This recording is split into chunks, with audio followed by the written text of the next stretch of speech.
Continuamos ahora con la exposición de la ingeniera Verónica Conforme. Ella es representante de la Conferencia Plurinacional e Intercultural de Soberanía Alimentaria, quien ahora nos acompaña con el tema Política de Soberanía Alimentaria en el Ecuador. Muchas gracias. Hola. Muchas gracias. Un saludo a cada uno de ustedes, agradeciendo la invitación de parte de la Superintendencia de Poder y Control del Mercado, ya que nos han invitado a participar y realizar una ponencia, en este caso, como representante de la Conferencia Plurinacional e Intercultural de Soberanía Alimentaria, COPISA. Tenemos la responsabilidad de asumir este reto por un periodo de 4 años y justamente para abordar el tema de soberanía alimentaria, siendo que es uno de los temas fundamentales para nuestro país y del cual están plasmados en la Constitución 2008.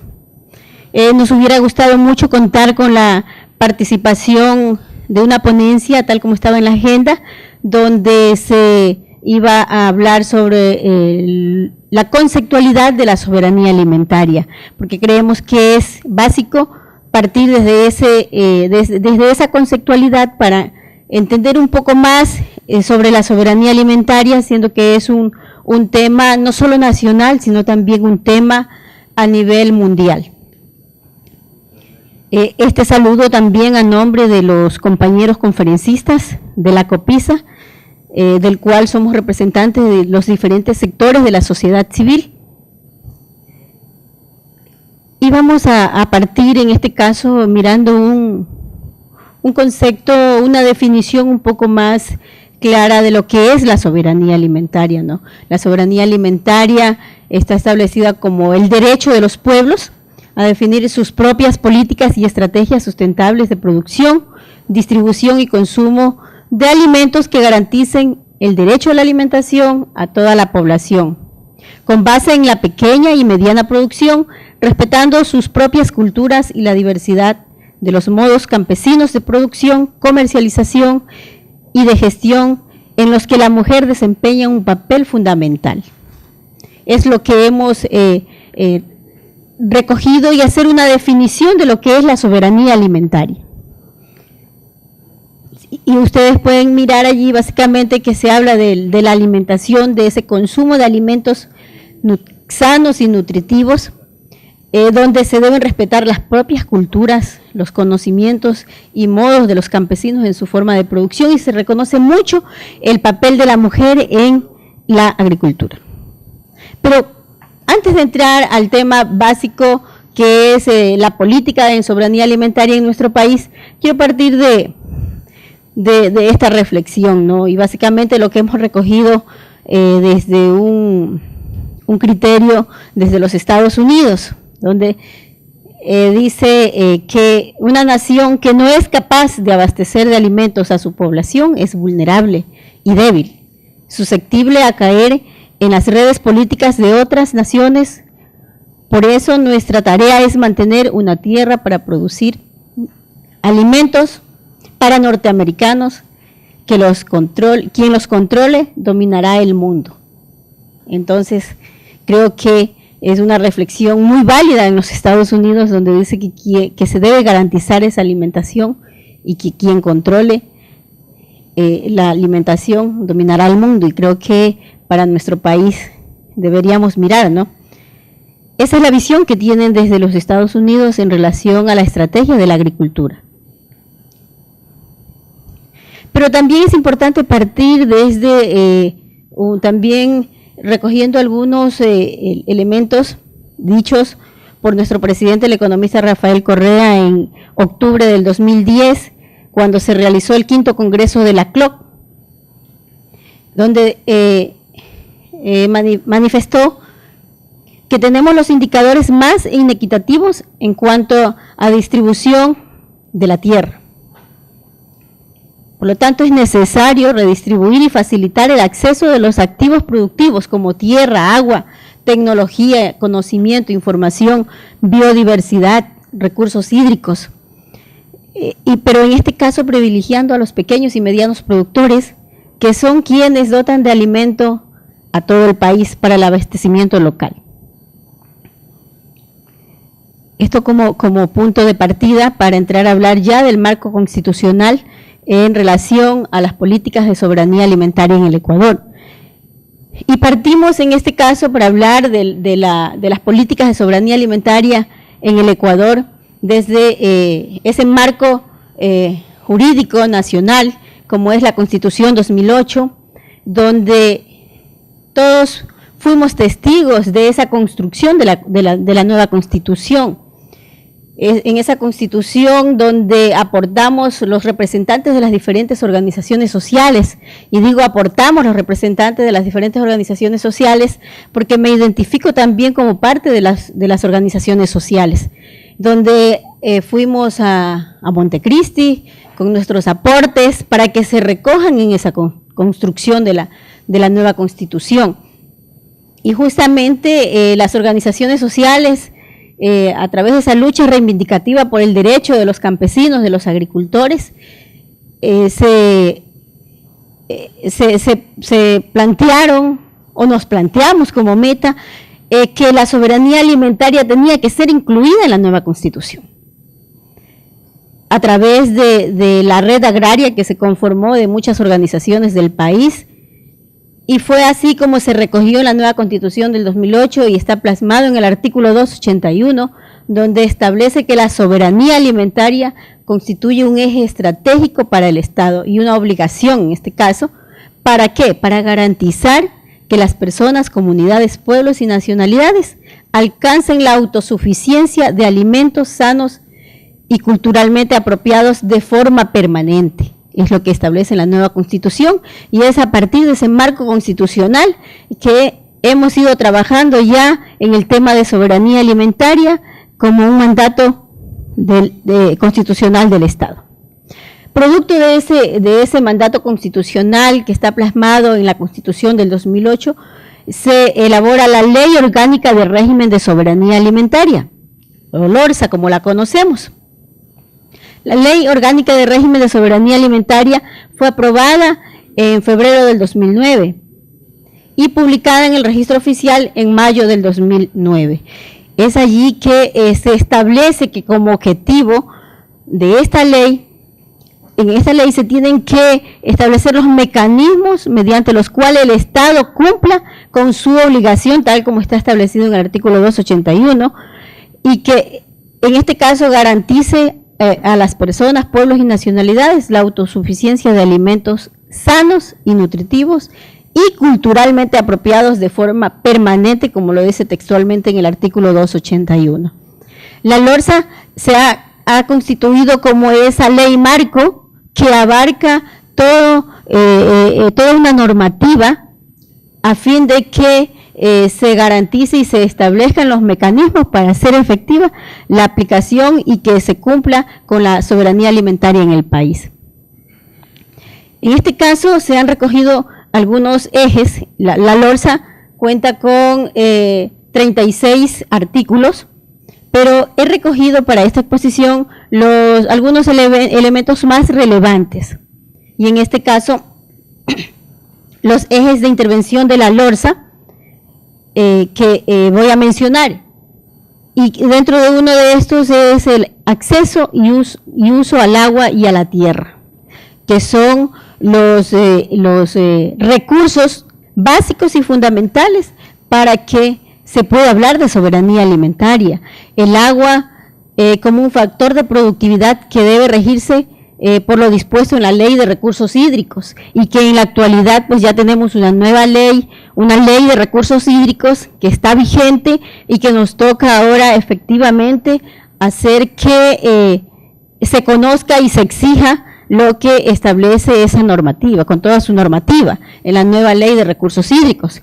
Creo que ya allí ya tenemos un logro importante, obviamente con algunas observaciones, pero lo importante es que ya tenemos una ley que nos permita ir avanzando para alcanzar la soberanía alimentaria en el país. Otro de los recursos es la tierra, que el uso y acceso a la tierra debe cumplir la función social y ambiental, tal como lo establece también en la Constitución, O sea, la tierra tiene que haber una redistribución de la tierra para que efectivamente los pequeños y medianos productores, que son quienes abastecen de alimento a la población ecuatoriana, y digo, abastecen estos alimentos a nivel del país. Los pequeños y medianos productores no producen para exportar, sino para alimentar al país.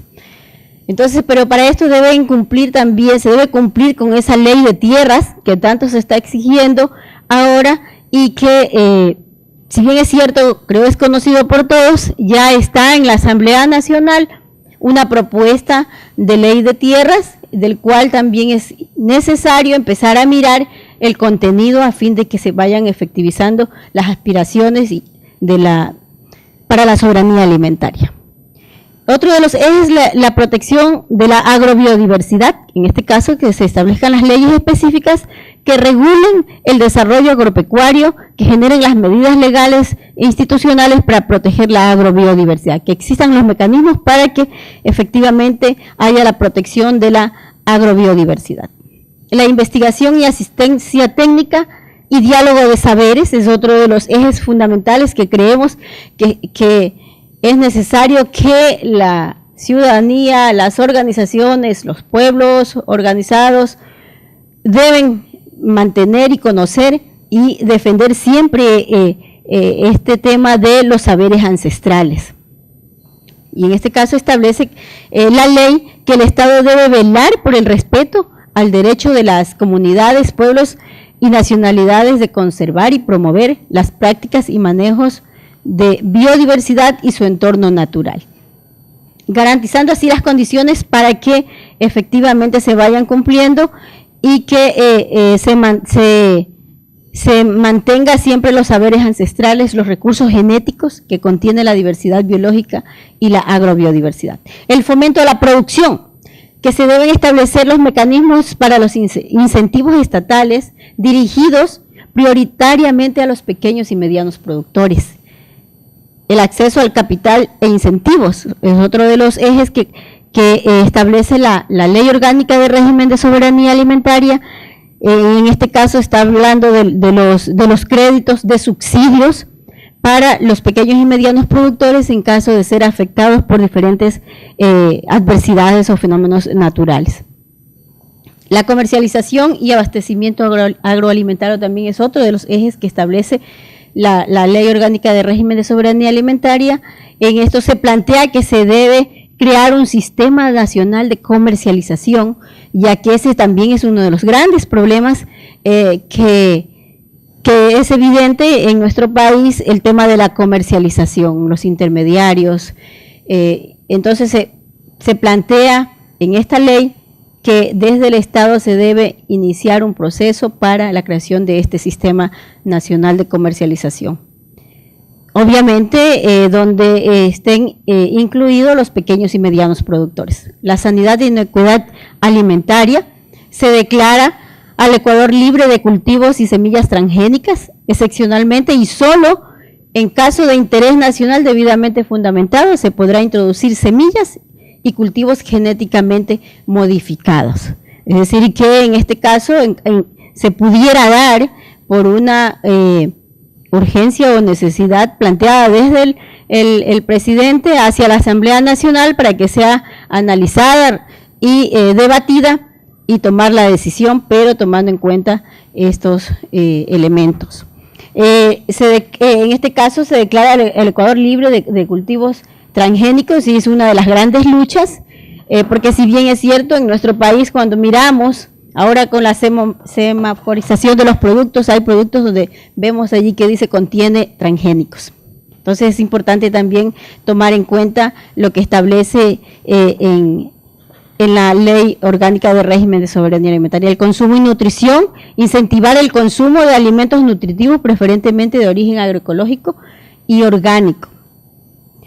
Hay una gran lucha en este momento y creo que los ministerios correspondientes están estableciendo mecanismos también de que el consumo de alimento, principalmente en los centros educativos, se vaya regulando y ya no haya el consumo de la comida chatarra, y también no solamente en los centros educativos, sino en todo la población creo que debemos empezar a hacer conciencia y un análisis de lo que estamos consumiendo. La participación social para la soberanía alimentaria es otro de los ejes que está dentro de la Ley Orgánica de Régimen de Soberanía Alimentaria, que contempla la elaboración de leyes específicas y la formulación e implementación de políticas públicas para la soberanía alimentaria, y en este caso contarán con la más amplia participación social a través de procesos de deliberación pública.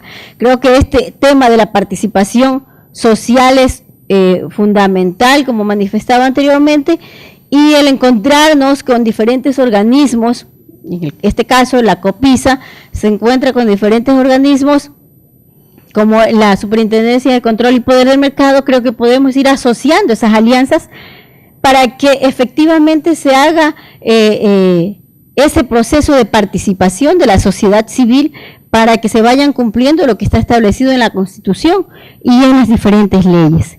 Para esto, para generar la participación con mayor fuerza y que haya esa formulación e implementación de políticas públicas, la COPISA en este caso también se plantea una reestructuración, tal como lo establece la LORSA, la conformación del CISAN. ¿Qué es el CISAN? CISAN es el Sistema de Soberanía Alimentaria y Nutricional, que es una estructura que desde el organismo administrador, como es la COPISA, tiene que dinamizar su accionar.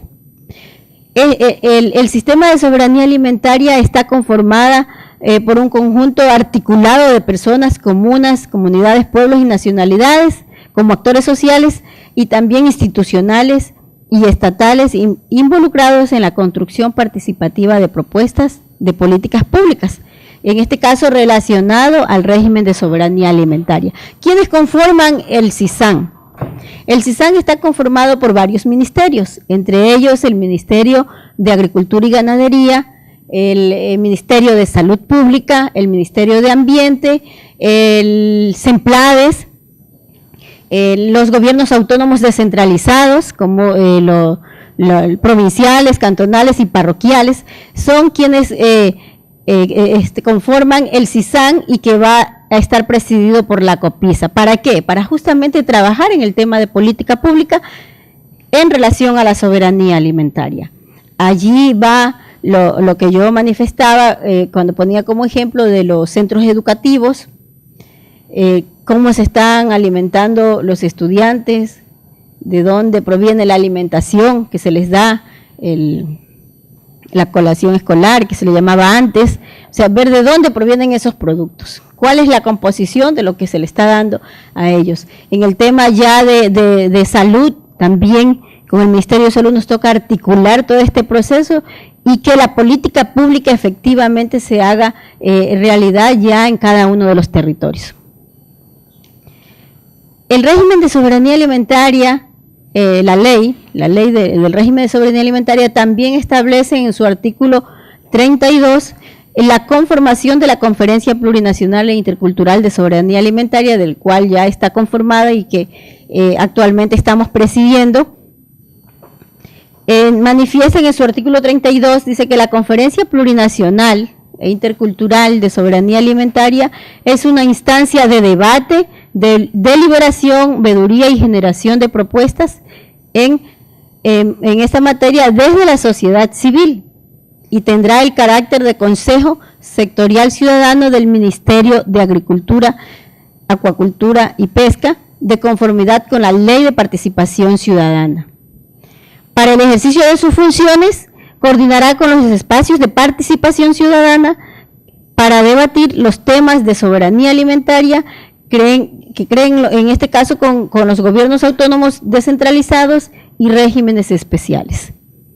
En este caso, lo que yo les manifestaba, la Conferencia Plurinacional de Soberanía Alimentaria tiene esta característica de ser un espacio de debate, de análisis, de deliberación, de veedurías y generación de propuestas de políticas públicas desde la sociedad civil en articulación con las instituciones del Estado, del gobierno central actualmente, y con los gobiernos autónomos descentralizados.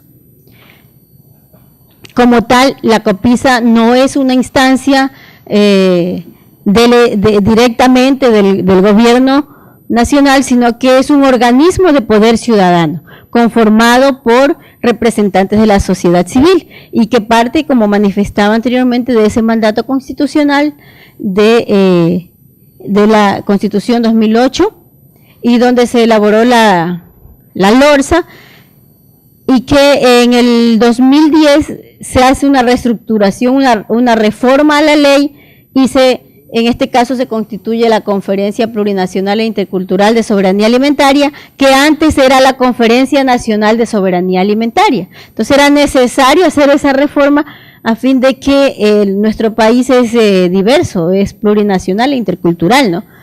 Entonces, como tal, la COPISA es un organismo de poder ciudadano. Por eso manifestaba que es oportuno establecer estas alianzas, estos encuentros con los diferentes organismos representantes de la sociedad civil. ¿Cómo está conformada la Conferencia Plurinacional de Soberanía Alimentaria? Está representada por 9 sectores de la sociedad civil, tal como ustedes pueden visualizar en la lámina. Está conformada por los indígenas ecuatorianos y afroecuatorianos y montubios, por los consumidores, por los pequeños y medianos productores, por los pequeños y medianos agricultores, por los pequeños y medianos ganaderos, por los pescadores artesanales y recolectores, por el sector acuícola, por los campesinos y regantes y también por las universidades, escuelas politécnicas y centros de investigación, porque era necesario que dentro de este espacio de representación de la sociedad civil también la academia sea parte, ¿no?, de esta construcción de trabajo en relación a la soberanía alimentaria. Sus objetivos, bueno, el objetivo de la COPISA es contribuir a la construcción de la sociedad del buen vivir, tal como lo establece la Constitución. Por eso le decía, esta es una ley marco que abarca la construcción de nuevas leyes para efectivizar la soberanía alimentaria en el país. Como objetivo tiene también hacer esos acompañamientos a los diferentes procesos, tal como está establecido allí, para generar la política pública y la participación ciudadana, ¿no? El rol de la COPISA, como manifestaba, es generar ese proceso de debate, deliberación, vedurías y construcción de propuestas de leyes y políticas públicas y programas sobre la soberanía alimentaria con la participación activa de la sociedad civil e instituciones del Estado. No es una institución que por el hecho de ser representante de la sociedad civil se aísla de la relación directa con las instituciones del Estado. Ese es el marco constitucional que tenemos, o el marco legal, jurídico, que tenemos como política para la soberanía alimentaria en el país, en nuestro país, y que queda una tarea muy dura para efectivamente ir haciendo posible de que este marco jurídico se vaya aplicando a través de la elaboración de varias leyes que, tal como lo establece en la Ley Orgánica de Régimen de Soberanía Alimentaria, debemos contar con una ley de aguas, que ya la tenemos, una ley de tierras, una ley de semillas y agrobiodiversidad, de comercio y de comercialización para los pescadores artesanales. O sea, hay varias leyes que es necesario que desde la Ley Orgánica de Soberanía Alimentaria se vayan impulsando para efectivizar la soberanía alimentaria. Como decía, ese es el marco jurídico que tenemos, pero también nos encontramos con una realidad que voy a socializar con ustedes, una realidad en nuestro país que todavía no se ha logrado superar, a pesar de tener las buenas intenciones de nuestro presidente, todavía no se ha hecho posible esa revolución agraria. ¿Cuál es la realidad con la que nos encontramos en el campo? Justamente en el campo, y miramos esa realidad porque la soberanía alimentaria va desde allí, ¿no? Parte desde allí. La situación en el campo es esta, ¿no? El campesino trabajando, haciendo producir la tierra con la mano de obra, con la familia, esa agricultura familiar campesina, pero también nos encontramos con una realidad de una agricultura para la agroindustria. Entonces, una competencia allí, ¿no? Esa es la realidad actual todavía del agro en nuestro país. Pero también nos encontramos con otra realidad de la evolución de la población en el Ecuador. ¿Qué está pasando con la zona rural, con el sector rural productor? Tenemos datos oficiales del último censo del 2010, donde en el año 1950 contábamos con datos de población rural, como ustedes pueden ver, de 2.441.087 habitantes versus la población urbana en esa época, en esos tiempos. Pero que al 2010 la población rural decreció. Hubo un abandono de la zona rural, un abandono del campo hacia la ciudad. Son datos oficiales. Y en este caso podemos mirar en porcentajes que en la actualidad la población urbana está en este momento en más del casi por el 70%, y la rural disminuyó y hay que mirar cuáles son las causas de que se abandonó el campo. Asimismo tenemos también en este gráfico la pirámide de la población hasta en el 2010, y podemos mirar allí esas dos pirámides, una más gordita y otra más flaquita, ¿no? Ya debilitándose. ¿Por qué? Porque se ha identificado que la población rural que se fue hacia la zona urbana está entre las edades de la población económicamente activa, entre las edades de 15 años a 40, 50 años, o sea, en la edad productiva. ¿Por qué? Porque se fueron a la ciudad, a la zona urbana, en búsqueda de otras condiciones de trabajo y abandonaron la población rural. Y vemos que en la población rural, en el campo, vamos a encontrar solo la mayor población entre niños y ancianos.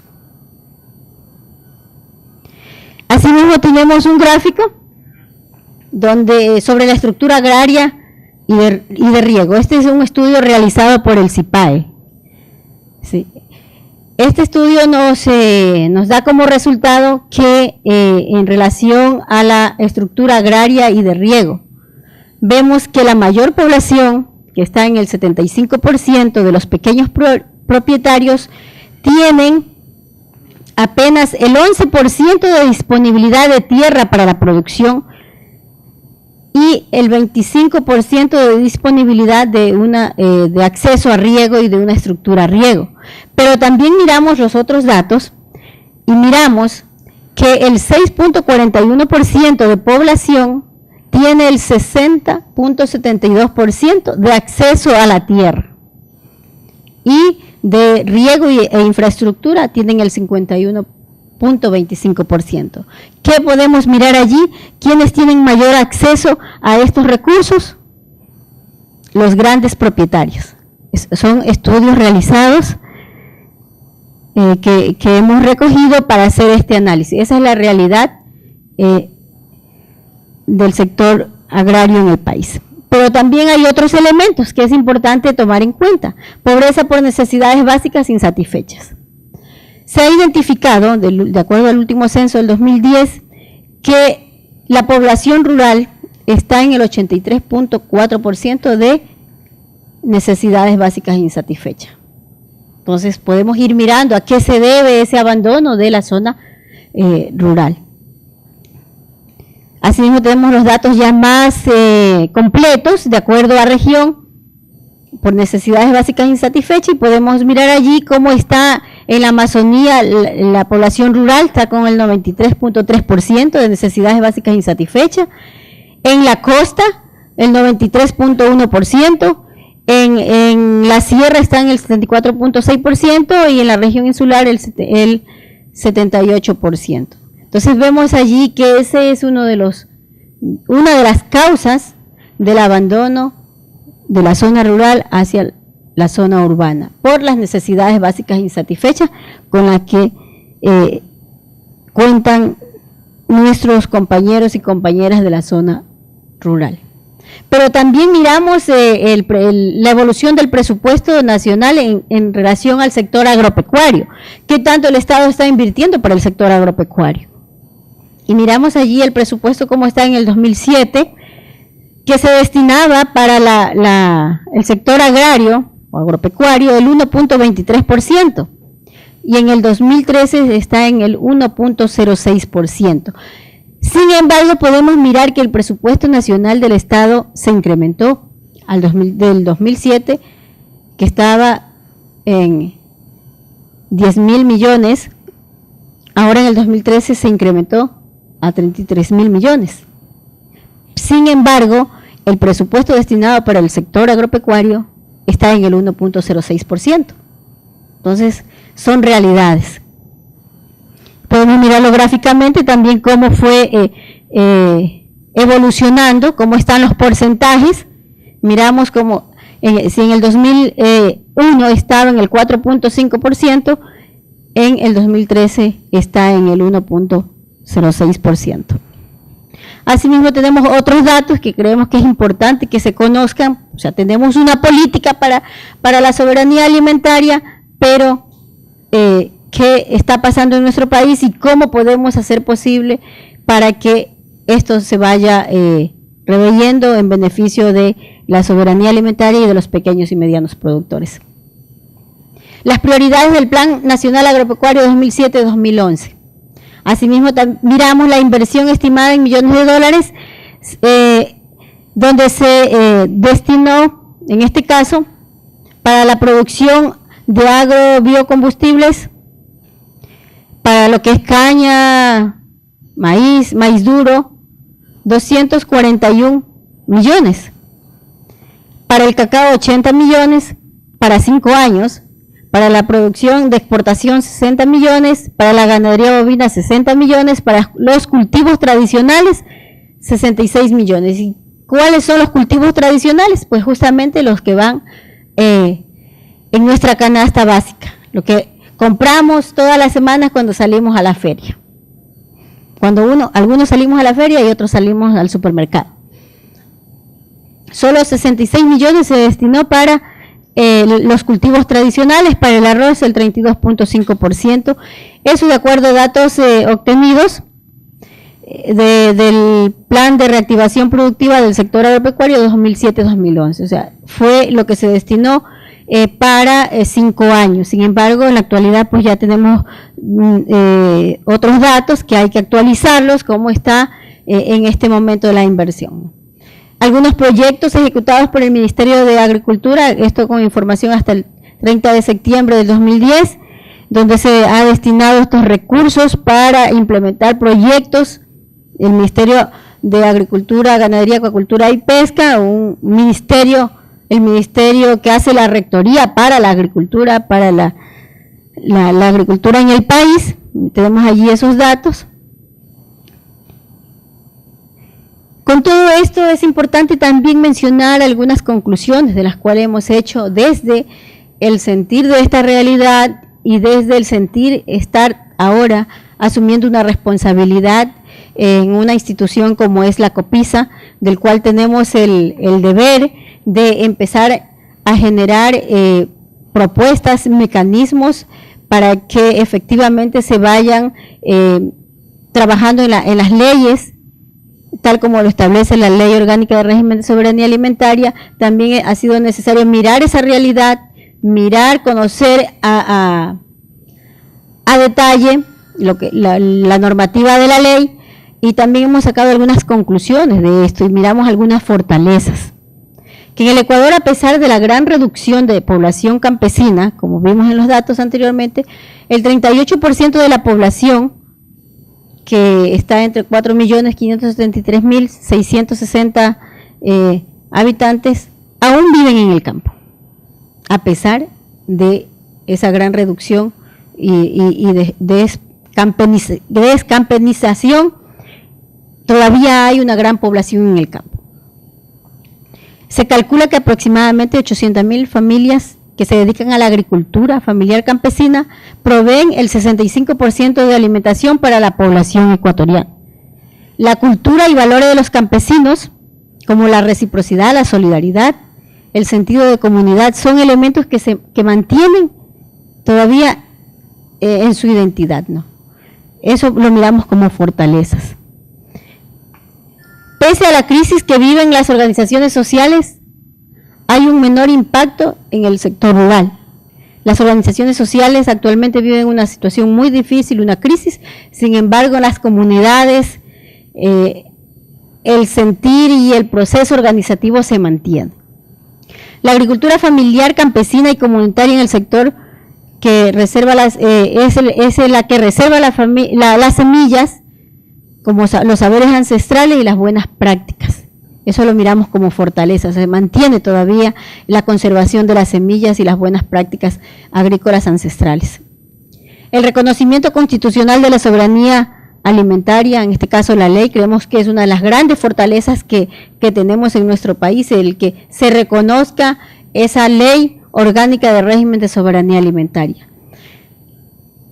Otra de las fortalezas es la COPISA como tal, como un instrumento en este caso, que está institucionalmente o institucionalizada, ha elaborado 9 propuestas de ley. Si bien es cierto, en este momento estamos asumiendo la responsabilidad en la COPISA, ya hubo un periodo anterior que elaboraron 9 propuestas de leyes y del cual están elaboradas, presentadas al Ministerio de Agricultura, y que en este caso pues el Ministerio tiene la responsabilidad de remitir a la Asamblea Nacional para que sean consideradas en la construcción de las leyes conexas a la soberanía alimentaria. Pero también identificamos debilidades.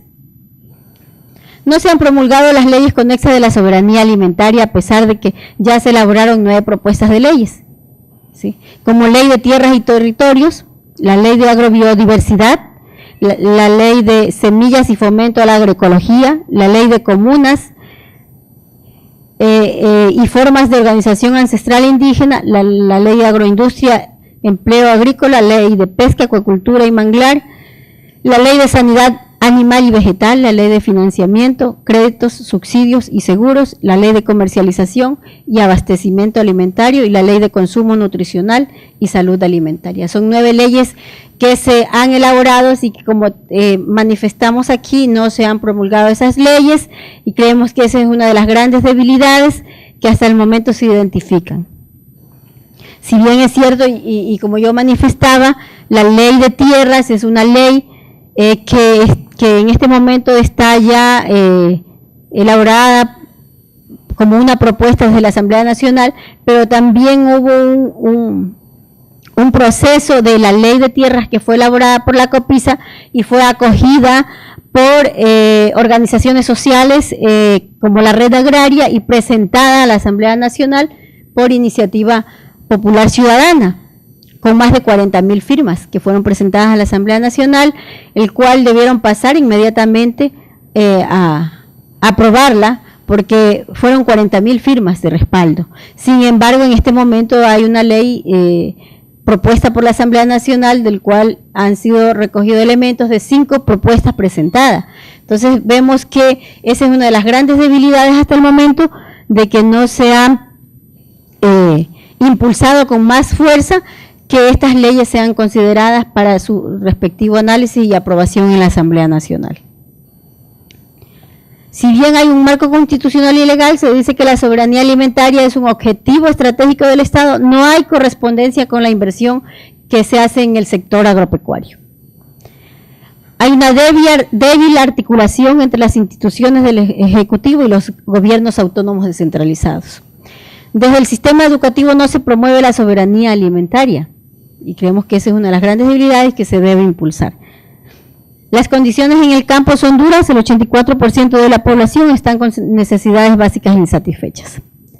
También tenemos unas amenazas identificadas. Un deficiente presupuesto desde el Estado para promover la agricultura familiar campesina y la soberanía alimentaria. No hay claridad sobre el acuerdo comercial firmado o que está por firmarse con Europa en aspectos referentes a la agricultura de los pequeños y medianos productores. El sistema de comercialización está dominado por los intermediarios que se apropian del trabajo de los campesinos. Los consumidores no reconocen ni valoran adecuadamente al campesino y a la agricultura familiar campesina. ¿Por qué decimos eso? Porque nosotros como consumidores, yo digo nosotros como consumidores porque también me considero consumidora, cuando vamos al supermercado, al Supermaxi, Tía, pagamos lo que está establecido allí, ¿verdad? Pero cuando vamos a la feria, ¿qué le decimos al campesino? ¿Cuántas naranjas da? Y le dice 20, no, deme 25, le regateamos el precio. Entonces los consumidores no valoramos el trabajo de los campesinos, de los agricultores que se dedican y que trabajan con la familia. Entonces nos toca hacer conciencia desde los consumidores, porque a los grandes sí pagamos lo que nos piden, ni pedimos rebaja, ¿verdad? Otra de las amenazas es la migración a la ciudad, en mayor medida es de los jóvenes, lo que provoca pérdida de identidad y valores con impactos negativos en la familia y en la comunidad. Es lo que hemos preparado desde la Conferencia Plurinacional Intercultural de Soberanía Alimentaria para socializar con ustedes y que justamente nos invita a coordinar con la Superintendencia de Control del Mercado como un espacio también que viene desde la quinta función del Estado, como es el Consejo de Participación Ciudadana y Control Social. Creo que podemos hacer mucho, no solamente con la Superintendencia de Control y Poder del Mercado, sino con otros espacios de participación ciudadana. Y que las políticas que se establezcan en nuestro país solo van a ser efectivas si la sociedad civil nos organizamos, si la sociedad civil impulsamos estos procesos de cambio, y más aún cuando tenemos una constitución donde en todo su contenido habla de esa democracia participativa. Muchas gracias a cada uno de ustedes.